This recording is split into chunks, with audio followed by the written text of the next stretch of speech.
మీ business ఏదైనా మీ ఊర్లో promotion చేయాలంటే అది సుమన్ టీవీతోనే సాధ్యం. ఇప్పుడే సంప్రదించండి. Welcome to Suman TV Kothagudem. ప్రస్తుతానికి మనం భద్రాద్రి కొత్తగూడెం బస్ స్టాండ్ దగ్గర అయితే ఉన్నాం. ఇక్కడ గ్రామ పంచాయతీ కార్మికులు ఎవరైతే ఉన్నారో 27th 28th అయితే ధర్నాకి దిగారు. దీనికి కారణం ఏంటంటే పెండింగ్ బిల్లులు తక్షణమే వాళ్ళకి ఇవ్వాలి. అదేవిధంగా గ్రామ పంచాయతీ కార్మికులు ఎవరైతే ఉన్నారో వాళ్ళకి కనీస వేతనం 26,000 పెంచాలి. మల్టీ పర్పస్ విధానం రద్దు చేయాలి. అదేవిధంగా ఏదైనా ఘటన జరిగినా కానీ ఏదైనా ఇబ్బంది వచ్చినా కానీ ఖచ్చితంగా వాళ్ళకి ఏదైనా సపోర్ట్ ఉండాలని చెప్పేసి ఇక్కడ కార్మికులు ఏఐటీసీ నాయకులు అయితే ఇక్కడ ధర్నా చేస్తున్నారు. ప్రస్తుతానికి వాళ్ళు మనతో పాటు ఉన్నారు, వారితో మాట్లాడదాం.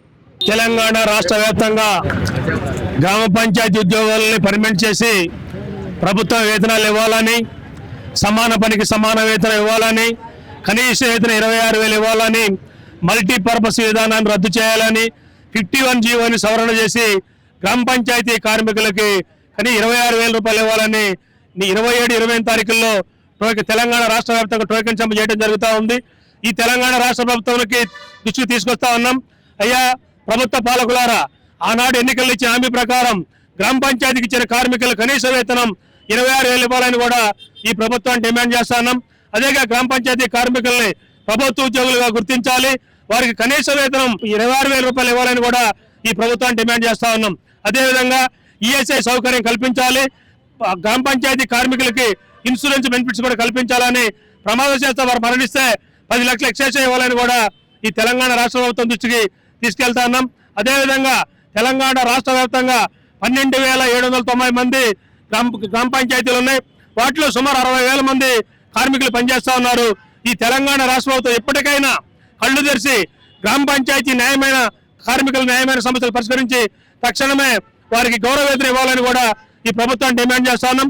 అదేగా గ్రామ పంచాయతీ ఉద్యోగుల్ని ప్రభుత్వ ఉద్యోగులుగా గుర్తించి ప్రతి నెల ప్రభుత్వ ఉద్యోగులుగా ఇచ్చే విధంగా వేతనాన్ని 1వ తారీఖులో వేతనం ఇవ్వాలని కూడా ఈ తెలంగాణ రాష్ట్ర ప్రభుత్వాన్ని డిమాండ్ చేస్తున్నాం.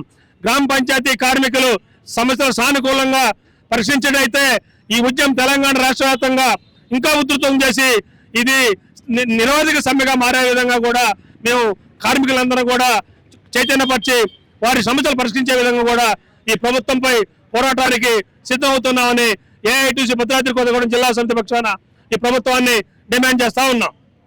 గతంలో చూసుకున్నట్టయితే బీఆర్ఎస్ ప్రభుత్వంలో 2 నెలల దాకా మీరు ధర్నా చేశారు. ఈసారి ప్రభుత్వం నుంచి మీకు ఎటువంటి సపోర్ట్ వస్తుంది?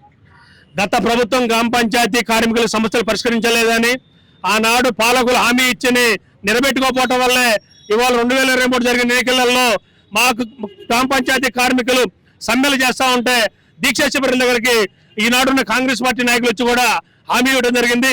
ఆ హామీని తక్షణమే నెరవేర్చాలని ఈ ప్రభుత్వం తీసుకెళ్తా ఉన్నాం. మనతో పాటు గ్రామ పంచాయతీ కార్మికులు ఏఐటీసీ లీడర్ మనతో పాటు ఉన్నారు, వారితో మాట్లాడడం. చెప్పండి సార్. నా పేరు దుంపల అమర్నాథ్, ఏఐటీసీ గ్రామ పంచాయతీ వర్కర్స్ సీనియర్ జిల్లా అధ్యక్షుడిని. మేము గత ప్రభుత్వంలో 33 రోజులు సమ్మె చేశాము. అప్పుడున్న ప్రతిపక్షంలో ఉన్న నాయకులు ఇస్తా అన్న హామీలు ఇవ్వలేదు. ఇప్పుడున్న ప్రభుత్వం కాంగ్రెస్ ప్రభుత్వం మేము అధికారంలోకి వస్తే మీ సమస్యలను తీరుస్తామనేసి మా సమ్మె శిబిరాలకు వచ్చినారు.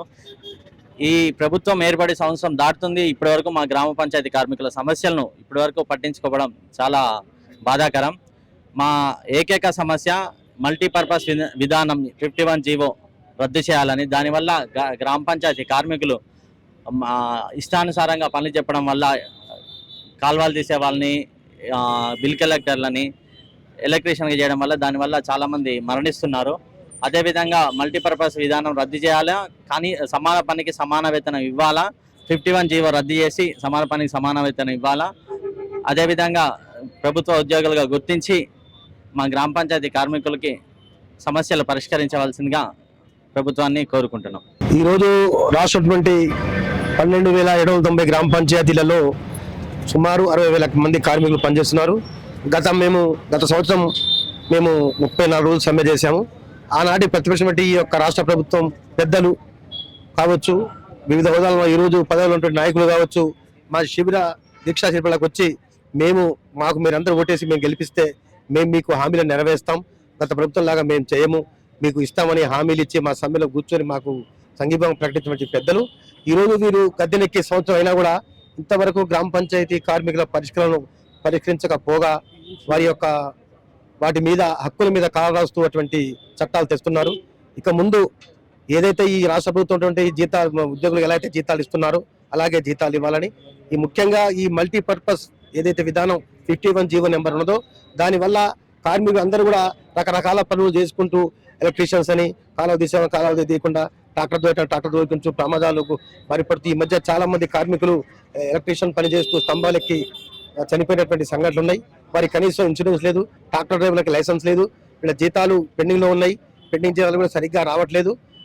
కాబట్టి ఇకనే సరే ఈ రాష్ట్ర ప్రభుత్వం స్పందించి గ్రామ పంచాయతీ కార్మికుల సమస్యలపై స్పందించి వెంటనే ఇక సమస్య పరిష్కారానికి దారి చూపనేలా రాబోయే రోజుల్లో మేము సమ్మెకి పోతామని ఈ సందర్భంగా ప్రభుత్వాన్ని టీయూసీ జిల్లా కోశాధికారి.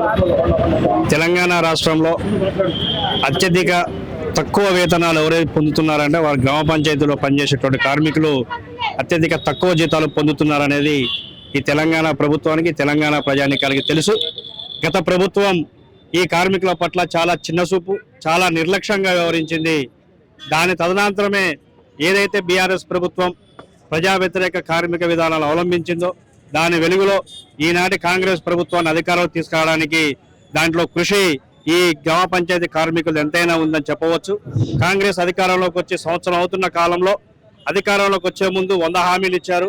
కాంట్రాక్ట్ విధానం రద్దు చేస్తామని, మల్టీపర్పస్ విధానం రద్దు చేస్తామని, గ్రామ పంచాయతీ కార్మికులని పర్మనెంట్ చేస్తామని అనేక హామీలు ఇచ్చి ఉన్నారు. ఆ హామీలన్నిటి తక్షణమే అమలు చేయాలని చెప్పని జేఏసీగా, టీయూసీగా డిమాండ్ చేస్తున్నాం. తక్షణమే ఇచ్చినటువంటి హామీలు అమలు చేయాలి. రేవంత్ రెడ్డి ప్రభుత్వం అధికారంలోకి రాకముందు తను పాదయాత్ర చేసినప్పుడు కానీ, తను బహిరంగ సభలు పెట్టినప్పుడు కానీ, అది మున్సిపాలిటీ కావచ్చు, గ్రామ పంచాయతీ కావచ్చు, సింగరేణి కావచ్చు, ఎక్కడైతే కాంట్రాక్ట్ విధానం ఉందో ఆ విధానాన్ని రద్దు చేసి కార్మికులందరినీ పర్మనెంట్ చేస్తాం, వారికి జీవో విధానం తీసుకొస్తాం, జీవో 21,000 జీతం ఇస్తామని చెప్పని ఆనాడు ప్రకటించారు. ఈనాటికి సంవత్సరం గడుస్తున్నప్పుడు కూడా ఈ కార్మికుల పక్షాన పట్టించుకునే పరిస్థితి లేదు. నిన్న జరిగిన అసెంబ్లీ సమావేశాల్లో కూడా మాట్లాడిన పరిస్థితి లేదు.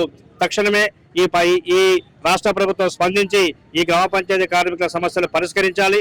లేని ఎడల రాబోయే రోజుల్లో జేఏసీ ఆధ్వర్యంలో ఆందోళన కార్యక్రమాలు ఉత్తరం చేస్తామని హెచ్చరిస్తారు.